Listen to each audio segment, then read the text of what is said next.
ദൈവ തിരുനാമം വാഴ്ത്തപ്പെടുമാറാകട്ടെ. ഇന്ന് 72-ാം ദിവസം. നാം വായിക്കുന്നത് പുറപ്പാട് പുസ്തകം 22-ാം അധ്യായം, സങ്കീർത്തനങ്ങൾ 72-ാം അധ്യായവും വിശുദ്ധ യോഹന്നാൻ എഴുതിയ സുവിശേഷം 4-ാം അധ്യായവും. പുറപ്പാട് പുസ്തകം 22-ാം അധ്യായം. ഒരുത്തൻ ഒരു കാളയെയോ ഒരു ആടിനെയോ മോഷ്ടിച്ച് അറുക്കുകയാകട്ടെ വിൽക്കുകയാകട്ടെ ചെയ്താൽ അവനൊരു കാളയ്ക്ക് 5 കാളയെയും ഒരു ആടിന് 4 ആടിനെയും പകരം കൊടുക്കണം. കള്ളൻ വീട് മുറിക്കുമ്പോൾ പിടിക്കപ്പെട്ട് അടികൊണ്ട് മരിച്ചു പോയാൽ അവനെ സംബന്ധിച്ച് രക്തപാതകം ഇല്ല. എന്നാൽ അത് നേരം വെളുത്ത ശേഷമാകുന്നുവെങ്കിൽ രക്തപാതകമുണ്ട്. കള്ളൻ ശരിയായിട്ട് പ്രതിശാന്തി ചെയ്യണം. അവൻ വകയില്ലാത്തവനെങ്കിൽ തൻ്റെ മോഷണ നിമിത്തം അവനെ വിൽക്കണം. മോഷണ വസ്തുവായ കാളയെയോ കഴുതയെയോ ആടിനെയോ ജീവനോടെ അവന്റെ കൈവശം കണ്ടുപിടിച്ചാൽ അവൻ ഇരട്ടി പകരം കൊടുക്കണം. ഒരുത്തൻ ഒരു വയലോ മുന്തിരിത്തോട്ടമോ തീറ്റിക്കുകയാകട്ടെ തന്റെ കന്നുകാലിയെ അഴിച്ചുവിട്ട് അത് മറ്റൊരുത്തന്റെ വയലിൽ മേയുകയാകട്ടെ ചെയ്താൽ അവൻ തന്റെ വയലിലുള്ളതിൽ ഉത്തമമായതും തന്റെ മുന്തിരിത്തോട്ടത്തിലുള്ളതിൽ ഉത്തമമായതും പകരം കൊടുക്കണം. തീ വീണ് കാടു കത്തിയിട്ട് കറ്റക്കൂട്ടമോ വിളവോ നിലമോ വെന്തുപോയെങ്കിൽ തീ കത്തിച്ചവൻ പകരം കൊടുക്കണം. ഒരുത്തൻ കൂട്ടുകാരന്റെ പറ്റിൽ പണമോ വല്ല സാധനമോ സൂക്ഷിപ്പാൻ ഏൽപ്പിച്ചിരിക്കെ അത് അവന്റെ വീട്ടിൽ നിന്ന് കളവ് പോയാൽ കള്ളനെ പിടികിട്ടി എന്ന് വരികിൽ അവൻ ഇരട്ടി പകരം കൊടുക്കണം. കള്ളനെ പിടികിട്ടാതിരുന്നാൽ ആ വീട്ടുകാരൻ കൂട്ടുകാരന്റെ വസ്തുവിന്മേൽ കൈവച്ചിട്ടുണ്ടോ എന്ന് അറിവാൻ അവനെ ദൈവസന്നിധിയിൽ കൊണ്ടുപോകണം. കാണാതെ പോയ കാള, കഴുത, ആട്, വസ്ത്രം മുതലായ യാതൊന്നിനെയും സംബന്ധിച്ച് ഇത് എനിക്കുള്ളത് എന്ന് ഒരുവൻ പറഞ്ഞ് കുറ്റം ചുമത്തിയാൽ ഇരുപാട്ടുകാരുടെയും കാര്യം ദൈവസന്നിധിയിൽ വരണം. കുറ്റക്കാരനെന്ന് ദൈവം വിധിക്കുന്നവൻ കൂട്ടുകാരന് ഇരട്ടി പകരം കൊടുക്കണം. ഒരുത്തൻ കൂട്ടുകാരന്റെ പക്കൽ കഴുത, കാള, ആട് എന്നിങ്ങനെ ഒരു മൃഗത്തെ സൂക്ഷിപ്പാൻ ഏൽപ്പിച്ചിരിക്കെ അത് ചത്തുപോകുകയോ അതിനു വല്ല കേട് തട്ടുകയോ ആരും കാണാതെ കളവ് പോകുകയോ ചെയ്താൽ കൂട്ടുകാരന്റെ വസ്തുവിന്മേൽ അവൻ കൈവച്ചിട്ടില്ല എന്ന് യഹോവയെ കൊണ്ട് സത്യം ഇരുപാട്ടുകാർക്കും തീർച്ചയായിരിക്കണം. ഉടമസ്ഥൻ അത് സമ്മതിക്കണം. മറ്റവൻ പകരം കൊടുക്കേണ്ട. എന്നാൽ അത് അവന്റെ പക്കൽ നിന്ന് കളവ് പോയി എന്ന് വരികിൽ അവൻ അതിന്റെ ഉടമസ്ഥന് പകരം കൊടുക്കണം. അത് കടിച്ചു കീറിപ്പോയെങ്കിൽ അവൻ അതിന് സാക്ഷ്യം കൊണ്ടുവരണം. കടിച്ചു കീറിപ്പോയതിന് അവൻ പകരം കൊടുക്കേണ്ട. ഒരുത്തൻ കൂട്ടുകാരനോട് വായ്പ വാങ്ങിയിട്ട് ഉടമസ്ഥൻ അരികെ ഇല്ലാതിരിക്കെ വല്ല കേടു ഭവിക്കുകയോ ചത്തുപോകുകയോ ചെയ്താൽ അവൻ പകരം കൊടുക്കണം. ഉടമസ്ഥൻ അരികെ ഉണ്ടായിരുന്നാൽ അവൻ പകരം കൊടുക്കേണ്ട. അത് കൂലിക്ക് വാങ്ങിയതെങ്കിൽ അതിന് കൂലിയുണ്ടല്ലോ. വിവാഹത്തിന് നിയമിക്കപ്പെടാത്ത ഒരു കന്യകയെ ഒരുത്തൻ വശീകരിച്ച് അവളോടുകൂടെ ശയിച്ചാൽ അവൻ സ്ത്രീധനം കൊടുത്ത് അവളെ വിവാഹം കഴിക്കണം. അവളെ അവന് കൊടുപ്പാൻ അവളുടെ അപ്പന് അശേഷം മനസ്സില്ലെങ്കിൽ അവൻ കന്യകമാരുടെ സ്ത്രീധനത്തിനൊത്തവണ്ണം പണം കൊടുക്കണം. ക്ഷുദ്രക്കാരത്തിയെ നീ ജീവനോടെ വെക്കരുത്. മൃഗത്തോടുകൂടെ ശയിക്കുന്ന ഏവനും മരണശിക്ഷ അനുഭവിക്കണം. യഹോവയ്ക്ക് മാത്രമല്ലാതെ വേറെ ദൈവങ്ങൾക്ക് യാഗം കഴിക്കുന്നവനെ നിർമൂലമാക്കണം. പരദേശിയെ പീഡിപ്പിക്കരുത്, ഉപദ്രവിക്കുകയുമരുത്. നിങ്ങൾ മിസ്രയീം ദേശത്ത് പരദേശികളായിരുന്നുവല്ലോ. വിധവയെയും അനാഥനെയും നിങ്ങൾ ക്ലേശിപ്പിക്കരുത്. അവരെ വല്ല പ്രകാരത്തിലും ക്ലേശിപ്പിക്കുകയും അവർ എന്നോട് നിലവിളിക്കുകയും ചെയ്താൽ ഞാൻ അവരുടെ നിലവിളി കേൾക്കും. എന്റെ കോപവും ജ്വലിക്കും. ഞാൻ വാൾ കൊണ്ട് നിങ്ങളെ കൊല്ലും. നിങ്ങളുടെ സ്ത്രീകൾ വിധവമാരും നിങ്ങളുടെ പൈതങ്ങൾ അനാഥരുമായി തീരും. എന്റെ ജനത്തിൽ നിന്റെ അടുക്കലുള്ള ഒരു ദരിദ്രന് പണം വായ്പ കൊടുത്താൽ പൊലിക്കടക്കാരനെ പോലെ ഇരിക്കരുത്. അവനോട് പലിശ വാങ്ങുകയും അരുത്. നീ കൂട്ടുകാരന്റെ വസ്ത്രം പണയം വാങ്ങിയാൽ സൂര്യൻ അസ്തമിക്കും മുമ്പേ മടക്കി കൊടുക്കണം. അതുമാത്രമല്ലോ അവന്റെ പുതപ്പ്, അതുമാത്രമല്ലോ അവന്റെ ശരീരം മൂടുന്ന വസ്ത്രം. അവൻ പിന്നെ എന്തോന്ന് പുതച്ചു കിടക്കും.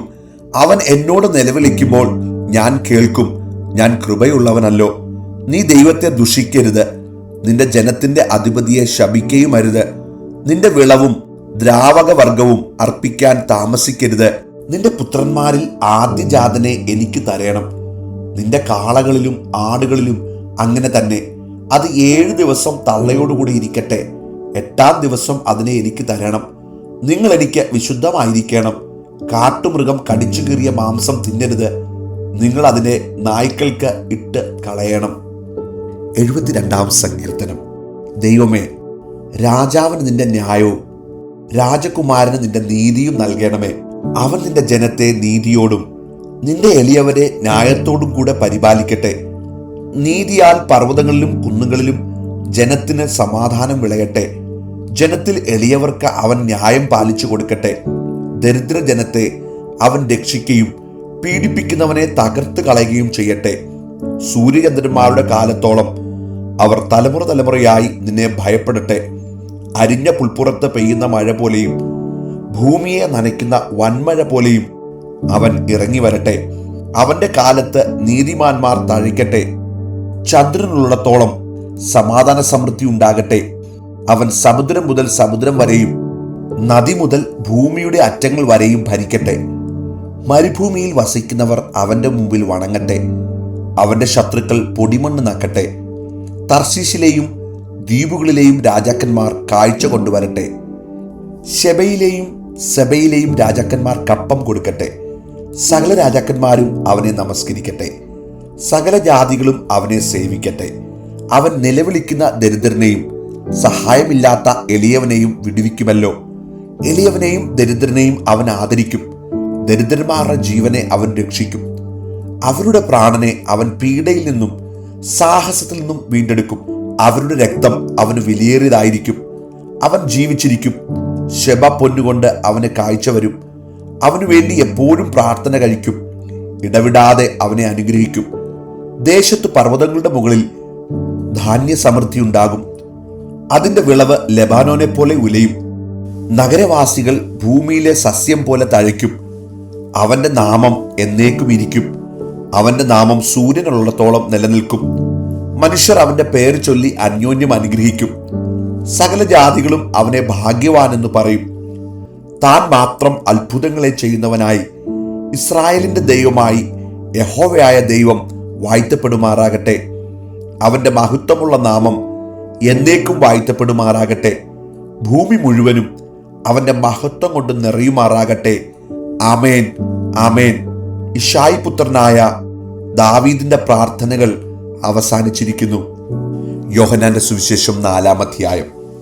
യേശു യോഹന്നാനേക്കാൾ അധികം ശിഷ്യന്മാരെ ചേർത്ത് സ്നാനം കഴിപ്പിക്കുന്നു എന്ന് പരീശന്മാർ കേട്ടു എന്ന് കർത്താവ് അറിഞ്ഞപ്പോൾ ശിഷ്യന്മാർ അല്ലാതെ യേശു തന്നെ സ്നാനം കഴിപ്പിച്ചില്ലതാനും. അവൻ യഹൂദ്യദേശം വിട്ട് പിന്നെയും ഗലീലയ്ക്ക് യാത്രയായി. അവൻ ശമര്യയിൽ കൂടെ കടന്നു പോകേണ്ടി വന്നു. അങ്ങനെ അവൻ സൂഖാർ എന്നൊരു ശമരിയ പട്ടണത്തിൽ യാക്കോബ് തന്റെ പുത്രനായ യോസേഫിന് കൊടുത്ത നിലത്തിനരികെ എത്തി. അവിടെ യാക്കോബിന്റെ ഉറവുണ്ടായിരുന്നു. യേശു വഴി നടന്ന് ക്ഷീണിച്ചിട്ട് ഉറവിനരികെ ഇരുന്നു. അപ്പോൾ ഏകദേശം 6-ാം മണി നേരമായിരുന്നു. ഒരു ശമരിയ സ്ത്രീ വെള്ളം കോരുവാൻ വന്നു.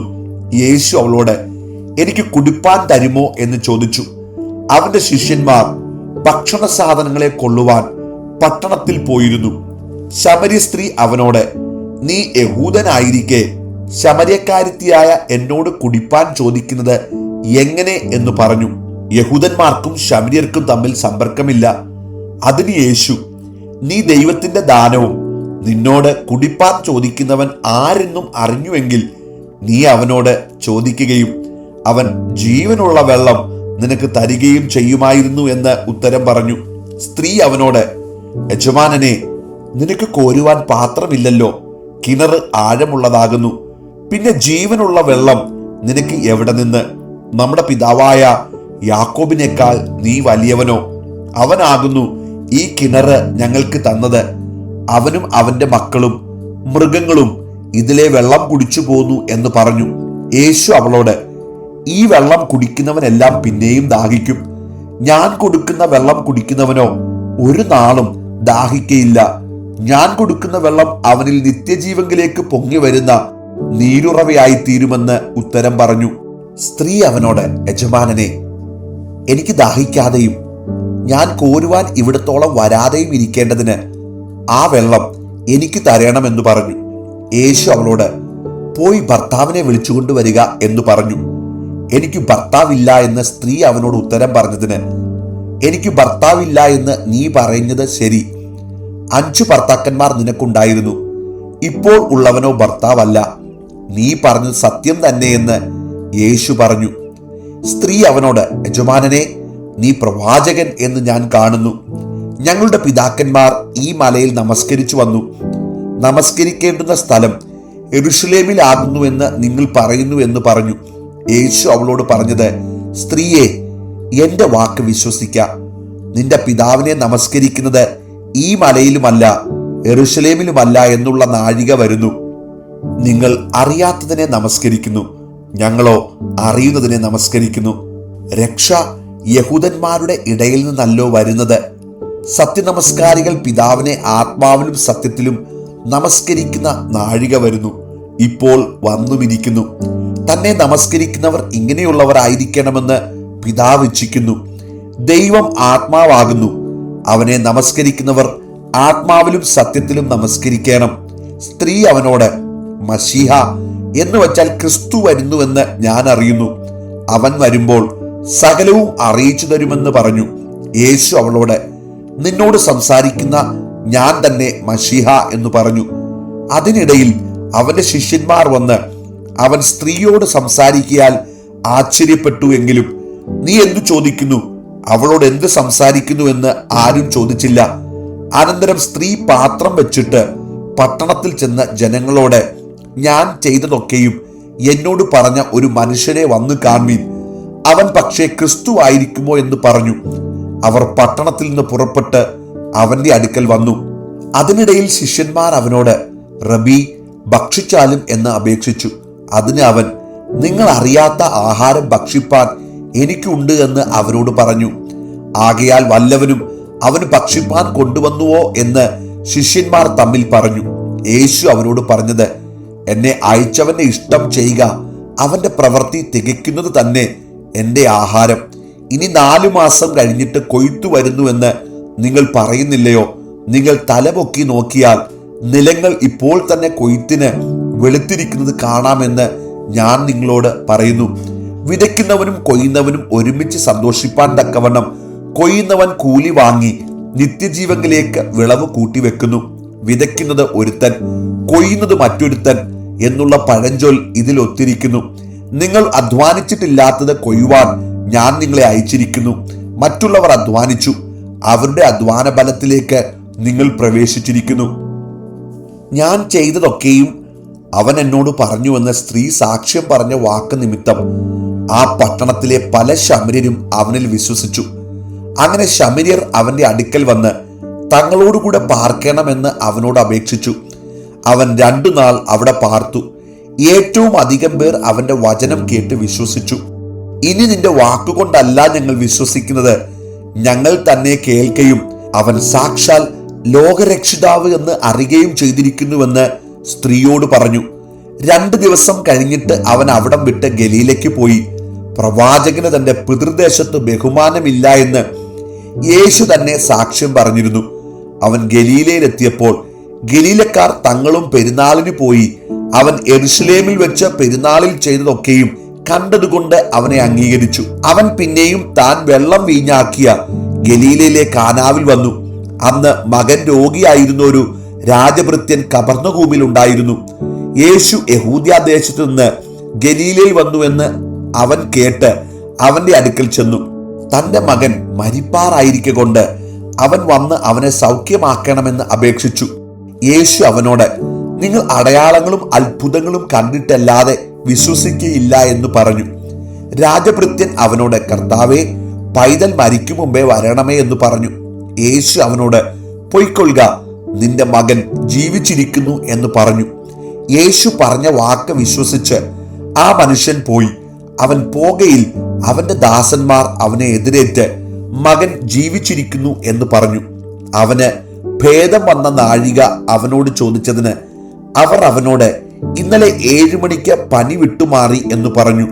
ആകയാൽ നിന്റെ മകൻ ജീവിച്ചിരിക്കുന്നുവെന്ന് യേശു പറഞ്ഞ നാഴികയിൽ തന്നെ എന്ന് അപ്പൻ ഗ്രഹിച്ചു. താനും കുടുംബമൊക്കെയും വിശ്വസിച്ചു. യേശു യഹൂദ്യയിൽ നിന്ന് ഗലീലയിൽ വന്നപ്പോൾ ഇത് 2ാമത്തെ അടയാളമായിട്ട് ചെയ്തു.